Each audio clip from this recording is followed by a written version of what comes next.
में धुआं न प्रगट हो, नहीं टूट टूट खसे जोल, रोवे कबीरा डांफिया, मोर हीरा जरे अमोल।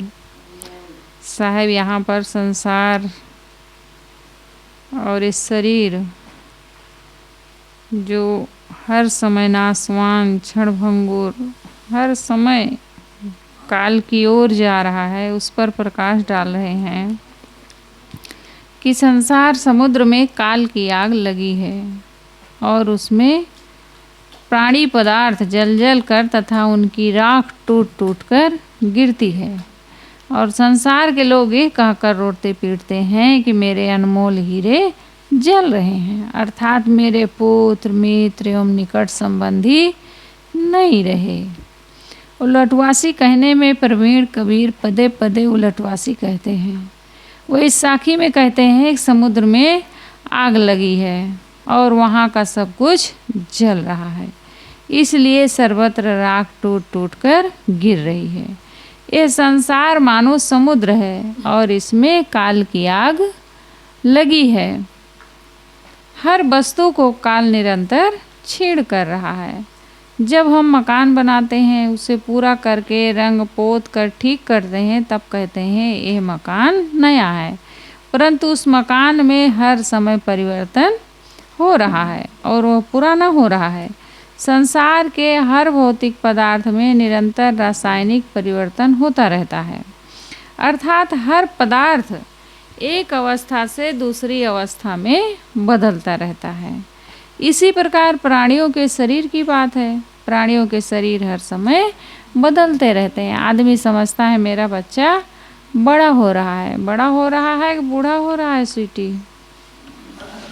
है?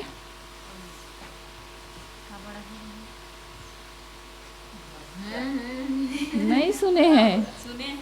तो बताओ ना, बड़ा हो रहा है कि बूढ़ा हो रहा है? बूढ़ा हो रहा है। वास्तविकता यह है कि वो क्षण क्षण घट रहा है। जैसे मकान, लकड़ी, पुआल आदि में जब आग लगती है तब उनके जलने पर उनमें से राख टूट टूट कर गिरती है, वैसे प्राणियों के शरीरों की दशा है। वे मानो काल की आग में निरंतर जलते हैं और क्षीण होते हैं। एक दिन प्राण निकल जाने पर उनके शरीर आग में जल जाते हैं। आदमी स्वजनों के मरने पर फूट फूट कर रोता है। वो कहता है कि मेरा हीरा पुत्र नहीं रहा, मेरा मित्र, मेरी पत्नी, मेरे प्यारे स्वजन नहीं रहे। विवेकहीन मनुष्य इन सपनों में मिले हुए प्राणी पदार्थों के वियोग को लेकर विकल होता है, विलाप करता है और उनके शोक में जलता है। हम विचार कर देखें कि यहाँ कौन किसका है। माता, पिता, पुत्र, पत्नी, मित्र, गुरु, शिष्य आदि सब इकट्ठे हो जाते हैं तो लगता है कि ये सब सत्य है। ये सब इसी प्रकार नित्य बना रहेगा, परंतु इनके बिगड़ने में देरी नहीं लगती। हम जिसको बड़े प्यार से हृदय से लगाते थे, वो क्षण ही में हमसे सदा के लिए विदा हो जाता है। दिल में जो गए तो न देखा जरा मुड़ के, कितना बढ़िया गीत है। जो दिल में दिल बन करके धड़कते थे, उनके बिना एक चैन हम नहीं रह पाते थे, वही ऐसा जाते हैं कि फिर देखते भी नहीं हैं कि तुम मेरे मित्र हो, मेरे पिता हो, मेरे पुत्र हो, मेरी पत्नी हो, मेरे भाई हो, मेरे बहन हो, कोई देखता भी नहीं है। आश्रय दाता श्रद्धेय पिता बिस्तर पर लेटे ही थे कि एक हुचकी आई और संसार से विदा हो गए। पुत्र सड़क के एक्सीडेंट में क्षण ही में नहीं रहा। पत्नी रेलवे लाइन पार कर रही थी, गाड़ी आ गई, उसने उसे ऐसा रौंद दिया कि वो पहचानी न जा सकी।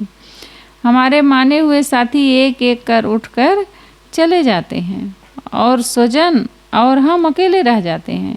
एक दिन हम भी स्वजनों को रोते पीटते छोड़कर बेदर्द की तरह यहाँ से चले जाते हैं।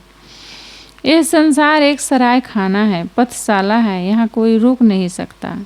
यहाँ रुकने का नियम ही नहीं है। फिर कोई चला गया तो डंफना क्यों, रोना धोना क्यों? वो क्या था? वीर की एक बूंद था। और कितनी बूंद आदमी गर्भाशय में जा करके वो सब नष्ट हो जाती है, उनके लिए नहीं रोता है। कबीर साहब की दृष्टि देखो, कितनी पैनी दृष्टि है उनकी कि 1000 बार आदमी उस वीर की कितनी बूंदें नष्ट हो जाती, उनके लिए नहीं रोता है।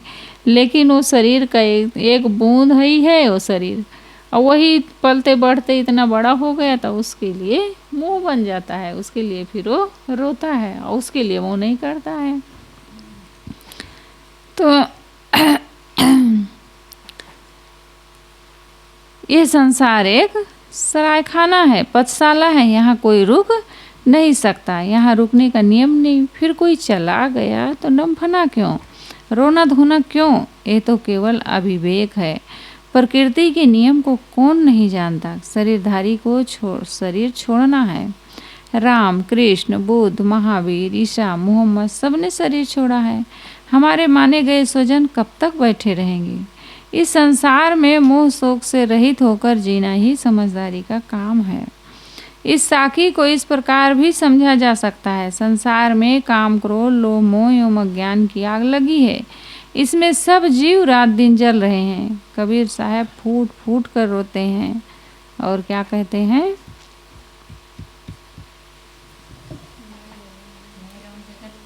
क्या कहते हैं, कहाँ रही दिमाग साइमन के साथ चल दे रही इसका।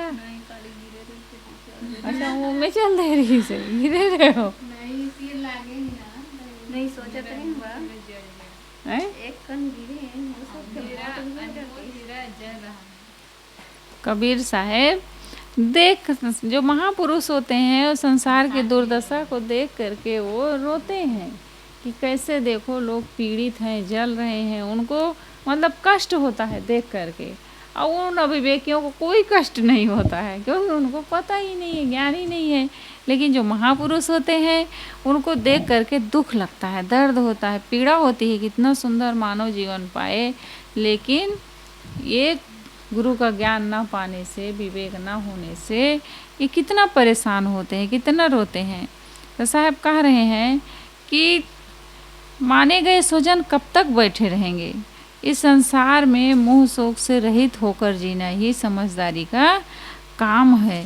इस प्रकृति में कौन किसको रोक सका है। प्रकृति का नियम ही है कि जो शरीर धारण किया है उसको शरीर छोड़ना पड़ेगा। हमारे बड़े बड़े महापुरुष चले गए, राम, कृष्ण, बुद्ध, महावीर, ईसा, मोहम्मद सबने शरीर छोड़ा है।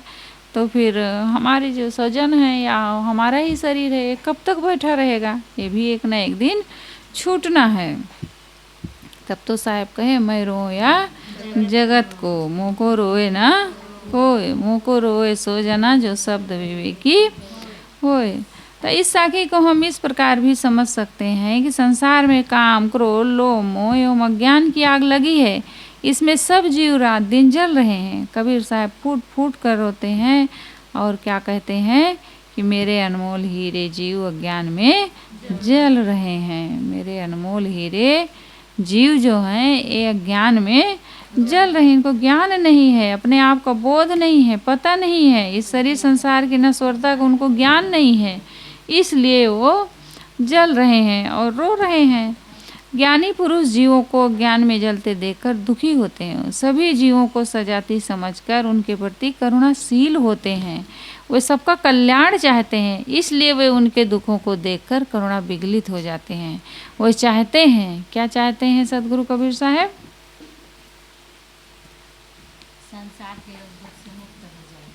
संसार के लोग, ये जो अज्ञान है, संसार के लोगों के पास जो अज्ञान है, इस अज्ञान से अपने आप को बचा लें। अज्ञान की आग सारे संसार में लगी हुई है और इस अज्ञान की आग से अपने आप को बचा लें। इस साखी में सदगुरु कबीर साहब यही सोच रहे हैं, यही कह रहे हैं कि संसार के लोग अपने आप को अज्ञान की आग से बचा लें। रोए कबीरा डांफिया, उनको दुख हो रहा, पीड़ा हो रही है, कष्ट हो रहा है कि संसार के लोग अज्ञान की आग में जल रहे हैं कि मेरा पुत्र नहीं रहा, मेरी पत्नी नहीं रही, यानी मेरे अनमोल हीरे, मित्र, निकट संबंधी चले गए। क्यों ऐसा रो रहे हैं? क्योंकि उनके पास विवेक नहीं है, अज्ञान है। तो साहब इस अज्ञान की आग से सबको बचा रहे हैं। इस साखी में भी और आगे की साखी जो हम लोग पढ़ाए हैं कि केते ही बूंद हल्फ हो गए, केते गए बिगोए, एक बूंद के कारणे मानुष काहे रोए। यानी कि तुच्छ वस्तुओं की चिंता क्यों करते हो? जो चीज़ छूटने वाली है, नाशवान है, उसी के लिए तुम सब कुछ अपना मान के बैठे हो उसी को। अब जब सब कुछ माने रहोगे तो फिर स्वाभाविक है रोओगे। सब एक जगह और साहब कहे हैं कि नहीं, जहाँ नहीं तहाँ सब कुछ जानी। जहाँ तुम्हारा कुछ भी नहीं है वहाँ तुम अपना सर्वस्व मान करके बैठे हो, इसीलिए तुम्हारे दुख का कारण बना हुआ है, दुख से मुक्त नहीं हो पा रहे हो। बस करूं?